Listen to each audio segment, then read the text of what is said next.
Hey guys, Zach Jessup, L&M Marine here. We got a couple new arrivals fresh from Gator Tail.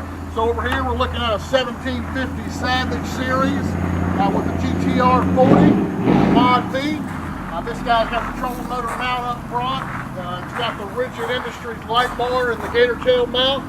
The standard 4-foot front deck. These have the nice side trays. You can lay your rifle down, shells. The Savage series is pretty special. It's got the T-rail system that you can put cup holders, P-road racks, whatever. At the back here, they did the dual rear pod option, which is very cool. It just makes your storage. You can put more shells, whatever you may need in there. Standard switch panel.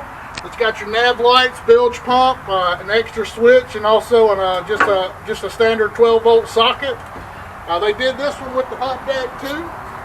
These are just real sweet packages, man. They did this one in the Gator Tail bottomland timber with just a black standard GTR 40. Real excited about the Savage series, guys. And then over here we got an Extreme Series 1848 Mod V with the pointed valve. Still the same thing. We did the pre-wire for the trolling motor on this one. This one's got the bow rails, spud pole kits. This one does have spud pole kits too. This one's got the extended front deck, which is a pretty cool feature. This one, the port side gun box on, a couple floor base mounts so you can sit down and hunt. Spud pole kits, grab bars.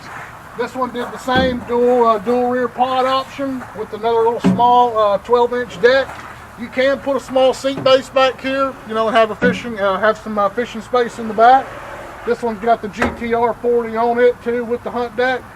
And Gator Tails they're in stock here in L&M Marine. Duck season is right around the corner for our Alabama followers. Louisiana guys have already started up on it.